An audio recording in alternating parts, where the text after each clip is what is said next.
राधे राधे दोस्तों।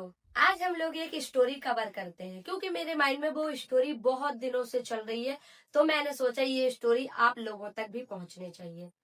मुझे पता है ये स्टोरी बहुत सारे लोगों को पता होगी, लेकिन मेरे माइंड में बहुत दिनों से चल रही है तो मैं आप लोगों के साथ शेयर करना चाहती हूँ। लोग बोलते हैं सबसे बड़ा दान कौन सा दान होता है, तो बस आज मेरी ये स्टोरी सबसे बड़े दान के ऊपर है।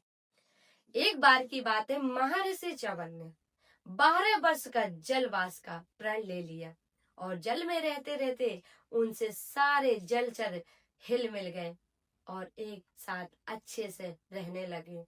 एक बार की बात है, मछुआरे आते हैं और जाल फेंकते हैं और जाल में मछलियों के साथ साथ महर्षि च्यवन भी फंस जाते हैं।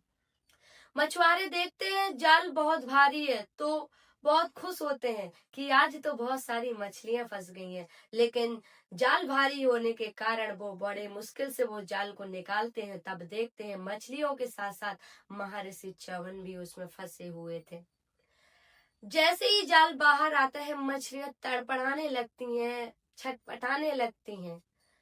उसी मछलियों को तड़पते देखकर महर्षि च्यवन भी उबाच मारने लगते हैं। महर्षि च्यवन को इस प्रकार से देखते हुए वो मछुआरे घबरा जाते हैं और बोलते हैं, हे महाराज, ये आपको क्या हो रहा है? कृपया करके आप हमें बताएं, हमें डर लग रहा है। तो महर्षि बोलते हैं उनको कि जिस प्रकार से ये मछलियां तड़प रही हैं, मुझसे इनका तड़पना देखा नहीं जा रहा। अगर ये मछलियां, इनकी जान बच गई तो मेरे भी प्राण बच जाएंगे। महर्षि के इस प्रकार से शब्द सुनकर मछुआरे बहुत घबरा जाते हैं और वहां के राजा नहुस को बुला के लाते हैं। राजा नहुस जी देखते हैं और बोलते हैं, महर्षि राजन, मैं आपके लिए क्या कर सकता हूँ? तो वो बोलते हैं, हे राजन, आप इन मछलियों का मूल्य इन मछुआरों को दे दीजिए ताकि ये अपना नया जीवन प्राप्त पा सके और मैं भी इनके साथ ही रहूं। मछुआरे मछुआरे जो होते हैं उनको वो महाराज, वहां का राजा 1000 स्वर्ण मुद्राएं देता है और उनको बोलता है, ये लीजिए। तो महर्षि च्यवन संतुष्ट नहीं होते, बोलते हैं, राजन, हमारी और इन मछलियों की इतनी कम कीमत आकी आपने?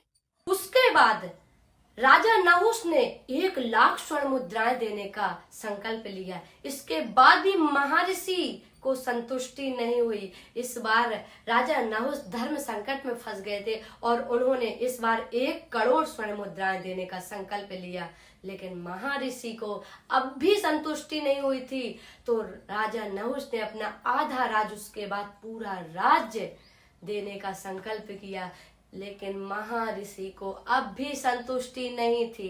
इतने में ही वहां पर एक तपु मुनि आते हैं जिन्होंने गौ माता की कोख से जन्म लिया था। राजा नहुस पूरी स्टोरी बताते हैं तपु मुनि को। तब तपु मुनि बोलते हैं, महर्षि च्यवन का मूल आंक पाना इतना आसान नहीं है। उन्होंने बोला, मैं आपको जो बताऊंगा आप वो करोगे ना तो महर्षि च्यवन खुश हो जाएंगे।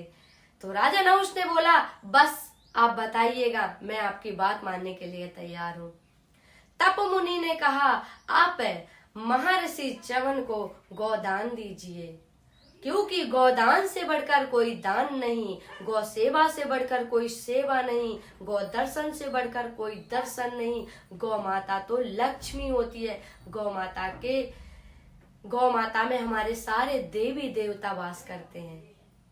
जैसे तप मुनि ने कहा वैसे ही राजा नहुस ने बात मान के उनको गोदान दिया और उसके बाद बोले, महर्षि च्यवन, क्या हमने आपकी कीमत चुका पाई? महर्षि च्यवन खुश हो जाते हैं और बोलते हैं, गौदान से बढ़कर कोई दान नहीं होता है, गौ सेवा से बढ़कर कोई सेवा नहीं होती है, गौ माता के दर्शन से बढ़कर कोई दर्शन नहीं होते हैं। मैं बहुत प्रसन्न हुआ और वो उन मछुआरों को वो गौ माता देकर उनकी कीमत चुका देते हैं। मछलियां आजाद हो जाती हैं और फिर से जल में चली जाती हैं। मछुआरे को गाय सौंप के बोलते हैं आप इसकी सेवा करना, आपके सब मोक्ष प्राप्त करोगे। और राजा नहुस के सामने ही मछुआरे स्वर्ग की ओर जाते हुए दिखते हैं। तो आज की ये स्टोरी कैसी लगी आपको कमेंट करके जरूर बताना। और दान तो आप समझ ही गए होंगे, सबसे बड़ा दान गौदान। स्टोरी के माध्यम में मेरी बहुत सारी त्रुटियां, बहुत सारी गलतियां हुई होंगी, तो उनको क्षमा करें, क्योंकि मैं एक छोटा सा प्रयास कर रही हूँ। मेरे माइंड में बहुत स्टोरियां चलती हैं, तो मैं सोच रही थी आप लोगों के साथ शेयर करूं।